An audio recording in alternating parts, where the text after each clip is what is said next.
You are now watching a clip from the Inspired by show. You can watch the full episode on our YouTube channel or listen on iTunes, Spotify, or wherever you get your podcasts. So make sure to head over there, leave us a 5-star rating if you enjoyed it, and follow the show. Where did On a Mission come from? Well, lockdown, actually. Oh, interesting. Yeah, lockdown. We had quite a nice experience, really. I'm not going to pretend otherwise. It was great to spend so much quality time as a family unit. But we have a property business and my husband's a lot more operational in that than I am. So he was the one we decided between us that would be up in the office doing the calls and the majority of the work. So as much as it was a different environment for him, it was still business as usual, continuing to work. This is during the first lockdown. I think by lockdown 3 we'd lost all respect for authority and we're just doing our own thing. However, maybe need to edit that out. I love it. But the first one, you mentioned about the nice weather and things. It was bloody brilliant. We were just having a party in the garden every night. We had the paddling pool out with the kids. We were having like Ibiza style parties. We had like a little foam machine and stuff like that. It was brilliant. We had the dance music on. It was amazing. We were having a great time. Kids loved it. It was just carnage. But as the weeks progressed and this was became more of a prolonged situation, I did feel like I was losing my identity a little bit, like Ellie the entrepreneur, because I was only a couple of years into it and I felt like I'd really found my vocation. I was always very good at connecting with people, going to in-person events. I used to be involved with a lot of masterminds, go out in a lot of client meetings. A big part of my job was raising finance for the properties and things like that. So that involved a lot of one-to-ones with people, talking on stage. And I missed that energy. I missed that connection. So this is going to sound very woo-woo, but it's true. We'd been introduced to TM meditation just before the first lockdown. And at that point, I've really fallen off the wagon with it now, but I was meditating regularly twice a day.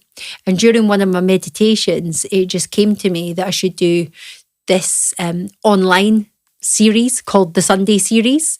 So I finished my meditation, fired off a couple of voice notes to people, inviting them on before I could change my mind, because I was self-aware enough to know that if I didn't take action, I would never do it. And much to my amazement, the people that I reached out to, one of which was Nick James, our mutual friend, said, yeah, no problem. When do you want me? What time? Brilliant. So I was like, oh my God.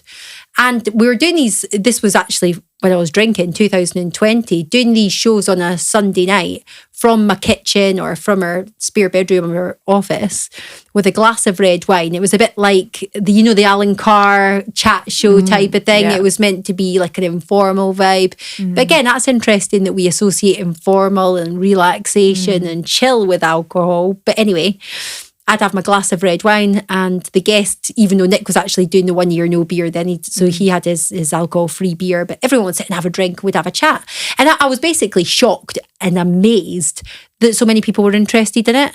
Like we were getting, not like massive amounts, but we were getting thousands of people watching them every episode. And it just made me think a little bit, because up until that point, up until the pandemic, I understood very well the power of building a brand. And I used to travel. Anytime I was asked to do any sort of public speaking, I would say yes. I didn't really have any kind of criteria. I just thought, like, let's get your face out there. Travel to London, to Manchester, to Blackpool, to wherever was required of me. Always at my own expense. My travel costs, my overnight in a hotel, my time, not even factoring in my time. And sometimes there only might be 30 people in the room. And I just thought, you know what? Here I am on a Sunday night with a glass of wine in my hand, speaking to thousands of people, and I'm not even leaving my own house. Now, I appreciate the one-to-many concept has been around for a long time, but that's the first time that I kind of had any personal experience of that. So after 10 episodes, the public were released back into the wild. I'd lost my captured audience. And that's when the Facebook Live Sunday series progressed to the On a Mission podcast. Wow. And I've obviously heard that story a few times from yourself and through the podcast. And I find it fascinating because most of the time, great things happen and they're not planned that way. And since then, On a Mission is huge. Some of the guests you've had has been so inspiring for me as a new show host, thinking I cannot wait to get people like that on the show, including yourself. So who's been the most inspiring person you feel you've had on the show? And that could be someone we could all listen to right now, or maybe a show that you haven't actually recorded yet. It's a great question. And you know, when anyone asks me this question, if you were to go and do like a montage of my answers, you'd probably realise that I'd say somebody different every time. I mean, I'm good few years into it now, 2.5, 3 years into it, and I've interviewed hundreds of people. You only tend to, well, I do with my memory, remember the more recent ones. And it's not always the ones that you would necessarily expect. I think last time when we were chatting at your event, I might have mentioned Pauline Victoria, who's an incredible lady. She was born with no arms and no legs. Yeah. Now she's like a kick-ass public speaker and coach and absolute powerhouse of a businesswoman, very inspirational lady, just like so far from the victim mentality, it's unbelievable.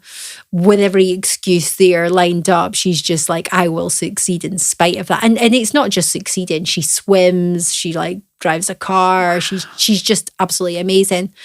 But also people like Ollie Ollerton, I just think some of the SAS stories, again, his battles with alcohol, with addiction, with self-esteem, just so many golden nuggets there. Barry Hearn, another amazing guest. And yeah, I've had people like Joe Foster, the founder of Reebok, on, who, again, it wasn't necessarily my favourite podcast episode. His story's incredible, but you get so much more.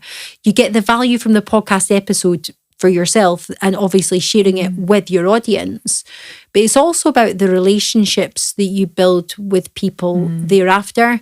And not everyone does that. I've been on other people's podcasts. They've not followed up. They've not, I'm not saying they necessarily need to, but again, the only reason I get to where I'm at with my podcast is because I genuinely connect with people. Like, I'm very respectful of people's time. Like, every podcast guest that come on my podcast, I send them a bottle of branded wine, or I send them like a personalised journal if they don't drink alcohol, because again, you come to realise that it's not just it was just a bottle of wine, and then 50% of my guests were going, this is great, I don't drink, but it's a really sweet idea. So actually, we now have the alternative. But it's about doing things that are going to set you apart. And yeah, I went off on a few little tangents there, but I have been really, really, really blessed. I've got some amazing people on there that are doing some amazing things, and it's really diverse as well. It's like, I've got a lady called Nina Alk who's been on, and she's speaking up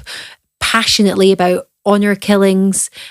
She was a victim of an attempted honour killing herself, raped by her own father at age 14, and is out there doing TED Talks and interviews and putting her own life at risk to passionately raise awareness over like these horrendous crimes that are way, way, way more common in this country, in England, than you would ever expect. There's 8 million children trafficked every single year. So my podcast, sorry to take it a bit dark, but my podcast's not just inspirational stories in the conventional way, your best-selling authors or your multimillionaires or your billionaires. Yes, we obviously have that as well, but it's also real people making real change in the world. Anyone who's on a mission. And that is truly inspiring, right? It's not just the titles, the labels, the graphics that come with it. It's the actual story behind it. So I find that really fascinating.